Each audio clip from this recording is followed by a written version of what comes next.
And I wanted to bring you a video and talk to you about religion and God and Jesus. And you're probably wondering, why do you want to talk about Jesus, God, and religion? Why do you want to talk about that? Well, I've sort of been inspired by a particular YouTuber called Judgment Awaits. He's a really good guy. He's got a lot of inspirational videos that he puts into his Call of Duty videos. And originally I found, I was thinking for a while that it seems a bit strange with this kind of a game, this war violence, type of game, to have people talking about Christ and about God and Jesus. And yeah, originally I thought, that's really strange, that people would go and, talk about that in this type of video or in this type of game. And originally for a while I've wanted to do something like this. I wanted to do something with my YouTube page where I, went and I talked about Jesus, but I really couldn't find, maybe a way to present it. I really wasn't sure as to how to really present it. But after watching some of his videos, it seems like, there are people out there that are willing to listen and willing to talk about it and, want to know more about Jesus. So I wanted to talk about it, and I'm sure there's a lot of people out there that are looking at Call of Duty and they're thinking, Call of Duty and Jesus don't go together. It's like red and white wine. They just don't mix. You just don't do that. But here's the thing. And, some of you people will be saying, well, if Jesus was alive now, he wouldn't be commentating. He wouldn't be making YouTube videos about Call of Duty and trying to talk to them about how to be good.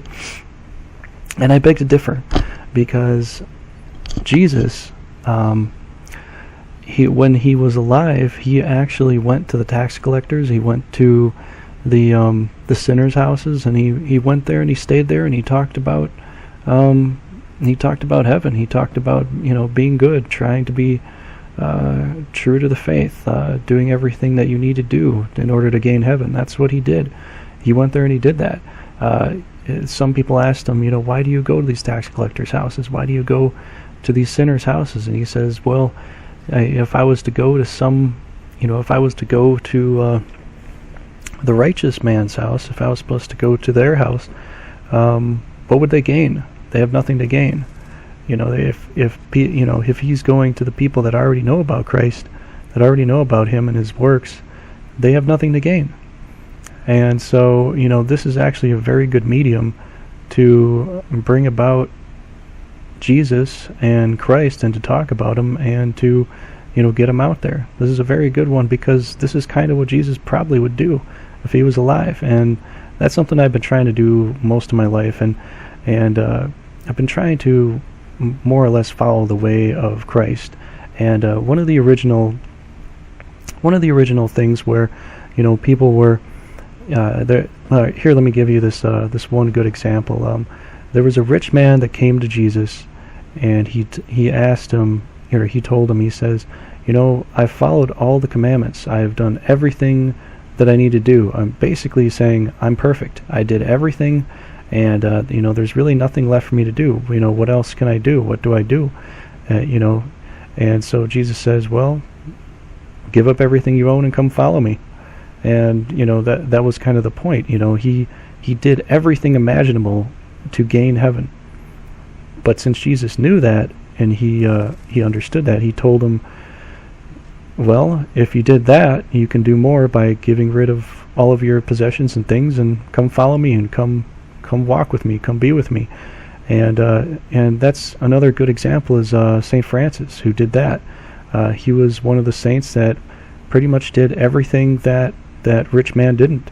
And if you read up on the life of St. Francis, you'll find out that he was a knight at one point, and he gave up all his possessions and everything he owned, even from his father. He went against his father's wishes and decided to follow Jesus and try to rebuild the church. At the time in the medieval ages, when the church, the spirit of the church, needed to be rebuilt.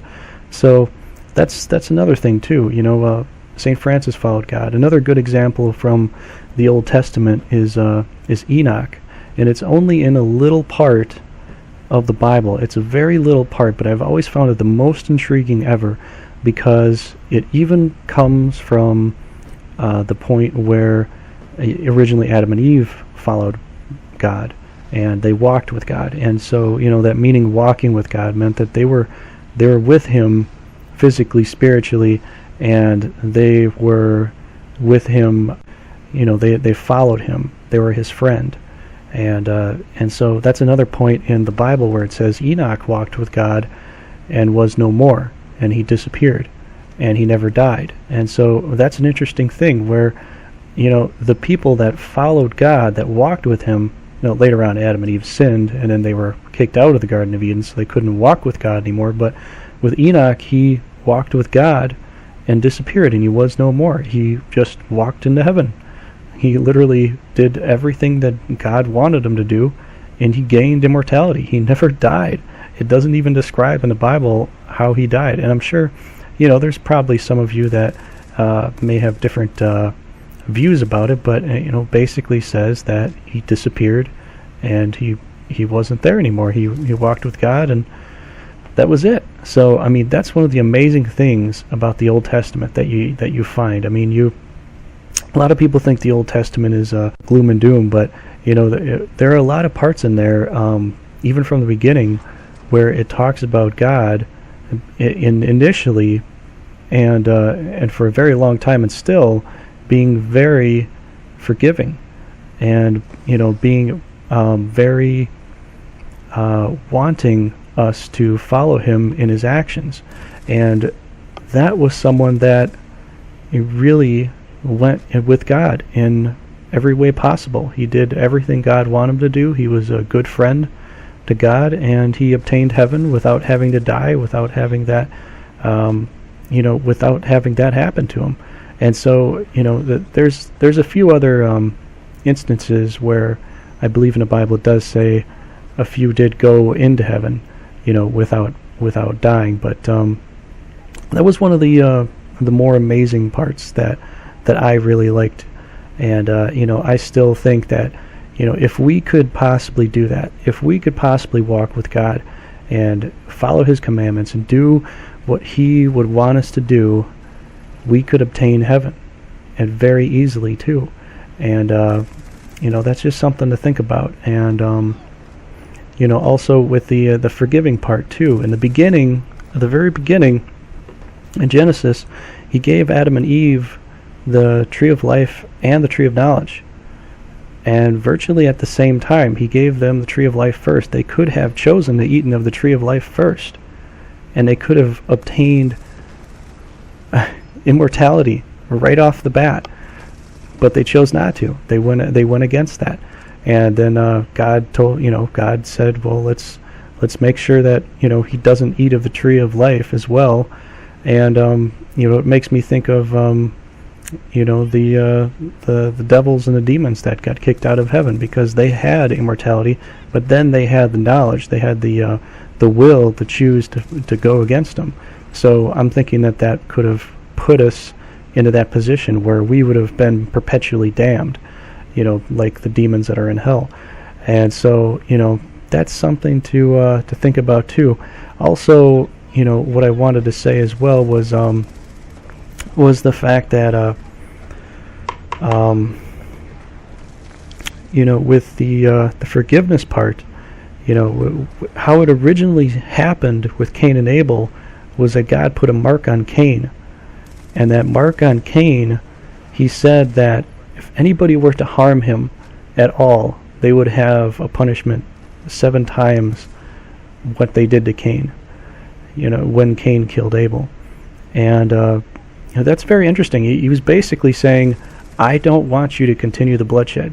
I don't want you to harm this person because I don't want the bloodshed to continue. And so that's something to really mull over and to really think about. Originally, God didn't, as far as what you can see from the original Genesis and the Old Testament, God didn't want all that revenge, bloodshed type stuff. So that's another thing to think about. That's another thing to maybe try to strive to strive to obtain is to not be vengeful, and forgive others.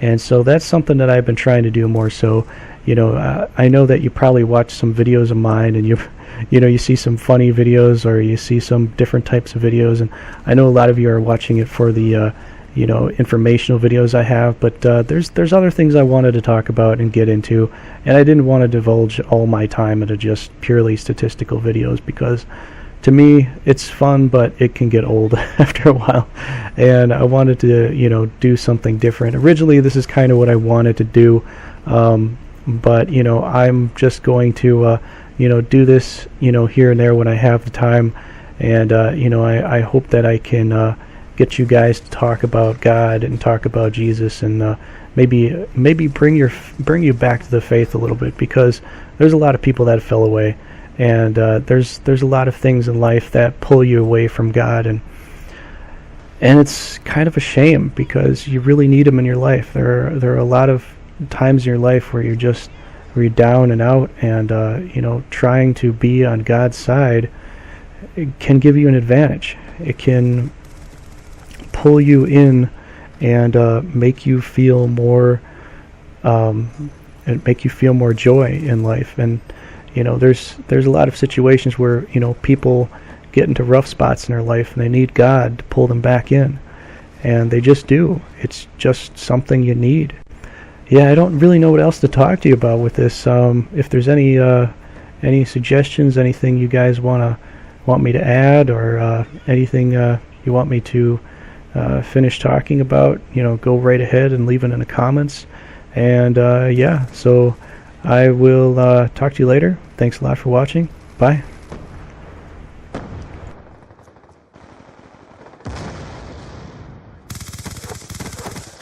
Drop them.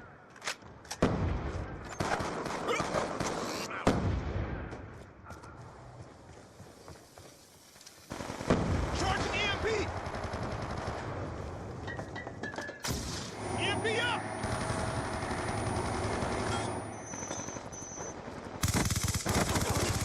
Drop them.